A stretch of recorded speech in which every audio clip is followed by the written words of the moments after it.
Union Munshibazar union সম্মানিত চেয়ারম্যানের সময় নেই, যার উনি ব্যস্ত মানুষ, যার জন্য ওনাকে আজকে তার ওনার মূল্যবান বক্তব্য প্রদান করার জন্য আমি বিশেষভাবে অনুরোধ করছি।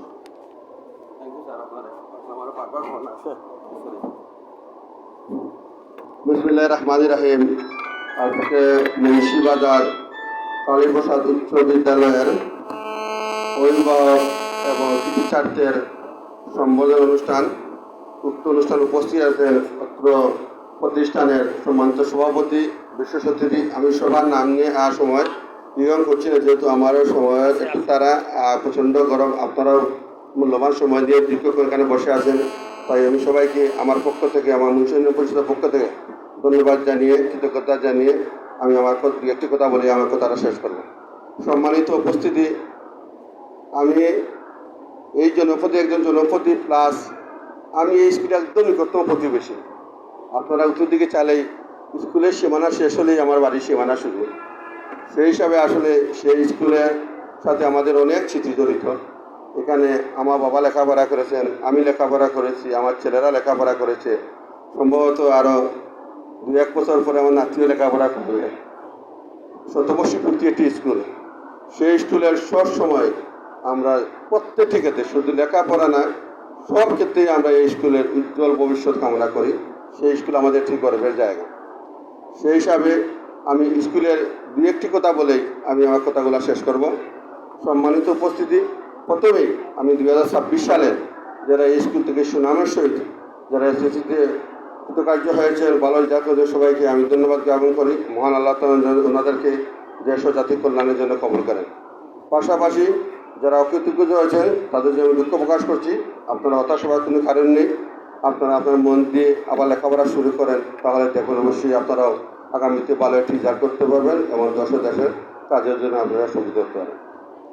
আমি পাতাই শিক্ষার পাশাপাশি আমার এখানে আমার অসীমদা বলে গেছেন, আসলে আমাদের এটা ছেলেদেরকে আমরা যে 3টা শিক্ষা শিক্ষিত করলে সেটা সুনাগরিক হবে।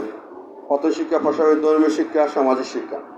ধর্ম শিক্ষা আমরা যে ধর্ম বিশ্বাস করি সেই ধর্ম আমাদের উপরে যেগুলো এসেছে আমরা এগুলোর জন্য আমরা যথাযথ পালন করি।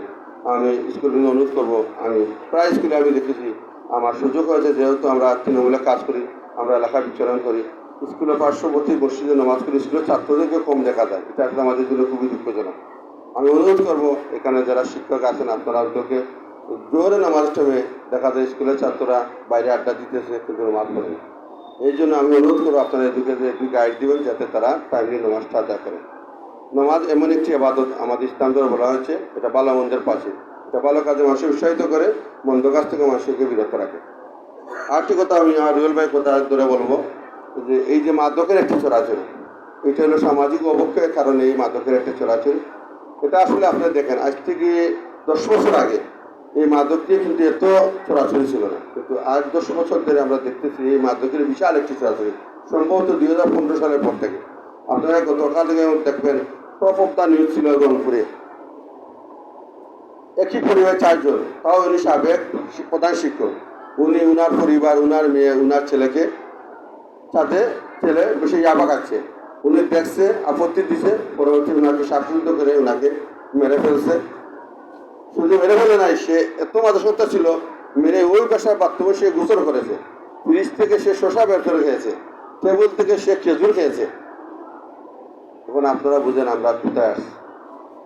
আগে যেখানে আমরা একটা সুইচ দিয়ে রক্ত ফলে দেখলে আমরা ভয় পেতাম, তো সে 4টে মার্ডার করে সে ওই বাসায় গোসল করে, ওই বাসায় নাস্তা করে, ওই বাসার ফ্রিজ থেকে সে মিষ্টিগুলো খায়। তাহলে বুঝতে হবে যে আমরা আগামীতে একটা যুব সমাজ, আমরা বিকারগ্রস্ত একটি যুব সমাজ আমরা সামনে তার পথে আসতেছে। তাই আমরা অনুরোধ করবো, আমরা আমাদের ছেলেবাচ্চারা যারাই আছে, কোথায় যায়, কার সাথে বসে, কার সাথে মিশে, এগুলো আপনারা একটু দেখবেন। আমি গত কয়েকদিন আগে আমার আন্তর স্কুলে একটি অভিভাবক সমাবেশ ছিল, এখানে আমি সময়ের একটি সমীকরণ দিয়েছিলাম, সময়কে আমি একটি ভাগ করেছিলাম। সেই ভাগটা কি, 24 ঘন্টা দিন রাত, একটা বাচ্চা 6 ঘন্টা ঘুমায়, রইল কয়েক ঘন্টা, 18 ঘন্টা। এই 18 মধ্যে 6 ঘন্টা একটা বাচ্চা স্কুলে থাকে, রইল কয়েক ঘন্টা, 12 ঘন্টা। সেই 12 ঘন্টা কোথায় থাকে? মা বাবার কাছে থাকে, পরিবারের কাছে থাকে। এই জন্য দায়িত্ব কার বেশি, স্কুলে না মা বাবা? সহজ সমীকরণ, আমাদের মা বাবার দায়িত্ব বেশি, আর বিশেষ মায়েদের একটু বেশি, কারণ আমরা যারা পুরুষ আছি আমরা হাটে ঘাটে মাঠে কাজ নিয়ে ব্যস্ত থাকি। আপনারা বাড়িতে থাকেন, আপনারা সবাই অন্তত আমার ছেলের দিকে, আপনার মেয়ের দিকে, সে কোথায় যাচ্ছে, কার সাথে বসে, তা চলাফেরার বাচ্চার চেহার ছবি, কাপড় চোপড়, চুলের স্টাইল, মুখের স্টাইল, কথার স্টাইল, এগুলো দেখলেই আপনি বুঝতে পারবেন যে আপনার ছেলে কতটুকু সুস্থ আছে। কারণ একটি মাদকগ্রস্ত ছেলে চাইলেই বোঝা যায় সে মাথা রাখবে, তার চোখের নিচ কালো হয়ে যাবে, তার কথাবার্তা থাকবে এলোমেলো, সে টাইমলি ঘুম থেকে উঠবে না, তার কানিতে থাকবে অরুচি। এগুলো বিভিন্ন ধরনের সাইন দেখলে আপনি বুঝতে পারবেন যে আমার ছেলেটা মনে হয়। তখনই আপনাদের অনুরোধ থাকবে আপনারা তাদেরকে আপনারা পারিবারিকভাবে বসে ওকে আপনারা শাসন করবেন, তাকে আপনারা প্রত্যেকে ফিরিয়ে আনিয়ে আসেন। যদি পারেন না তাহলে আমরা যারা স্থানীয় জনপ্রতিনিধি আছি, প্রশাসনের কর্মকর্তা যারা আছে, আমাদের সাথে যোগাযোগ করবেন। ইনশাআল্লাহ আমরা আপনার অবস্থান থেকে আমরা সর্বোচ্চ আপনাদেরকে আইনি সহায়তা দেব। যাই হোক, এগুলো আপনাদের দেখতে হবে। এগুলা যদি আমরা না করি তাহলে আমাদের যে আমরা 4-5টা প্লাস পেলাম, আমরা মহা খুশি, কিন্তু আমাদের পরবর্তী যে প্রজন্ম, যে আমরা আরও যে প্রজন্ম ছেলেগুলো আছে, এরা বিপদগামী, এরা খুব এলোমেলো অবস্থা জীবন আমাদের, এটা আমাদের দৃশ্য হবে। আমি একটা কথা বলি, যখন আগে যখন আমরা যখন 89 দেশে, আমি স্কুলে 94 SSC ব্যাচ, আমি গান থেকে 94-তে SSC পাস করে গিয়েছিলাম। আগে 80-90 দশকের দিকে তখন একটা গ্রাম হেঁটে একটা মেট্রিক পাস ছেলে পাওয়া দুষ্কর ছিল। আর আমার তো সন্দেহ জাগে আগামীতে ঘরে ঘরে আপনি মেট্রিক পাস ছেলে পাবেন, কিন্তু সুস্থ একটি যুবসমাজ আপনি পাবেন না। আপনি লিখে রাখেন, যদি আমরা এখনো আমরা চোখ কান এগুলো না খুলি, আমরা অবস্থান থেকে যদি আমরা এখনো যদি সচেতন না হই, তাহলে আপনি পাবেন 10 বছরের একটা ছেলে, সে মানসিক বিকারগ্রস্ত, সে জয় আসক্ত, নতুবা সে মাদকে আসক্ত, নতুবা সে পরীক্ষা আসক্ত, নতুবা সে ইফটিজিং আসক্ত। তাই আমার অনুরোধ থাকবে আপনাদের কাছে, বিশেষ করে আমাদের অভিভাবকের কাছে।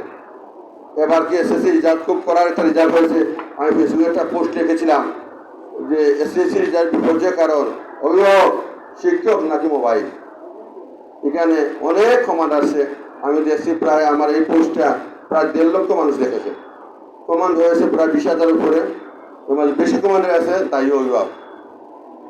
শিক্ষক আছে, মোবাইলও আছে, কিন্তু কমান্ডটা বেশি আসছে অভিভাবক। যে অভিভাবক উদাসীনতার কারণে আজকে আমাদের এই ছেলেরা এলোমেলো জীবনযাপন। যাই, এটা আমাদের কোনো কাম্য নয়। আমি গর্বের মধ্যে কথা জিজ্ঞাসা করতে চাই না। আমি আবারও আপনাদেরকে অনুরোধ করবো, আপনারা আপনাদের বাচ্চাদেরকে একটু নজর দেন। আর আমরা তো সমাজে কাজ করি। আমি এখন একটু পরে আমি যাবো আমার ইউনিয়ন পরিষদের পাশে একটা স্কুলে।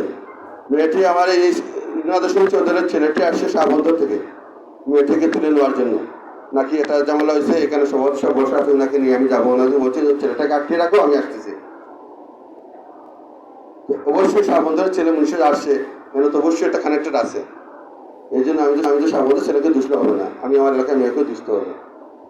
আমার মুর্শিদা এলাকার রামপুরে মেয়েকে সাবন্ধের ছেলে চেনে কি হবে। যাই, এগুলো আসলে আমাদের আসলে অনেক কষ্টজনক ফিরাতে।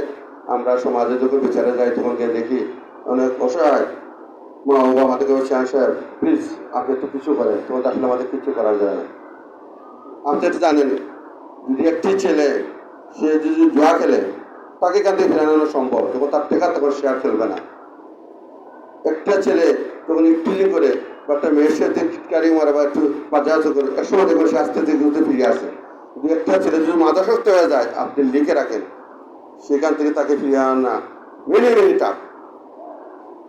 এই জন্য রিহাব নামে একটা সেন্টার করা হয়েছে। দেখা গেছে আমরা অনেক লোকে আমরা রিহাবে পাঠাইছি, 5 সময় ভালো থাকে, যখন আবার তার সেই নেশায় সময় আসে, যেভাবে সে নেশা করে, তখন অটোমেটিক দেখা যায় সে পাগল হয়ে যায়। এই জন্য আমি আপনাদেরকে বলবো, প্লিজ আপনারা আপনাদের বাচ্চাদের দিয়ে একটু নিজে রাখেন। আমরা তো জানি এই এলাকায় কী একটা অবস্থা আমার দেখে একটা ছড়াতেন। আমি আজকে এই অনুষ্ঠান থেকে অভিভাবকদের যারা আছেন, বা এখানে আমাদের পশ্চিমবঙ্গের মাননীয় এমপি মহোদয় মুখপাত্র, আমরা যাকে চাই এমপি সাহেব চিনি, উনি আছেন, ওনাকে আমি বলবো প্রয়োজন হলে আমরা প্রশাসনের মাধ্যমে, সোশ্যাল সাংবাদিক কর্মীর মাধ্যমে এবং এলাকার বিজ্ঞ জনগণ সবাইকে নিয়ে আসুন, আমরা সবাই মিলে এই মাদকের অপপ্রচার নিয়ে আমরা একটা মানববন্ধন বা একটা আলোচনা সভা আমরা করে আমাদের যারা সাধারণ খেটে খাওয়া কৃষক যারা অভিভাবক হয়েছেন, আসলে এরা কিছু জানে না, এগুলো বোঝে না, সোশ্যাল মিডিয়াতে একটু না, তাদেরকে নিয়ে আমরা মিশিয়ে আমরা এগুলো দিয়ে আমরা একটা দুর্বার আন্দোলন আমরা করে তুলি। না হলে দেখা যাবে যে এটা বিশাল রূপ ধারণ করবে। একটা ছেলে যদি SSC পাস নাও করে সমস্যা নেই, সে পাস করতে পারবে। সে যে কোনো একটা দোকানে চাকরি করলো, সে 10,000 টাকা বেতনে তাকে চাকরি দেবে। কিন্তু ছেলেটা যদি মাদকাসক্ত হয়ে যায় আর সে যে অনার্স মাস্টার কমপ্লিট করে, এরপরও সে তো নষ্ট হয়েছে, একটি পরিবার, একটি সমাজ সে ধ্বংস দ্বার প্রান্তে নিয়ে যাবে। মারা গেল তাহলে আদায় দিয়ে দিল, আর যদি মারা না যায় তাহলে সে যাবে। কারণ আমরা এগুলোতে দেখেছি, আর এগুলো আমরা ফেস করতে হয়, যেহেতু আমরা সমাজে প্রতিনিধিত্ব করি, সমাজে মানুষের জন্য কাজ করি, তখন আমরা এগুলো দেখেছি। যাই হোক, আমি আমার কথা দীর্ঘায়িত করবো না। আমরা এমন একটি যুব সমাজ চাই, আমরা চাই আগামীতে সুন্দর একটি মাদক মুক্ত সুন্দর একটি সমাজ ব্যবস্থা, সুন্দর একটি যুব সমাজ হয়েছে। সবার কাছে আছে এবং সবার সুস্বাস্থ্য দীর্ঘায়ু, আগামী প্রজন্মের সুন্দর একটি প্রজন্ম কামনা করে আমার কথা সবার কাছে আমার সেই নিমন্ত্রণ সালাম আদাব। ধন্যবাদ। আমি জানি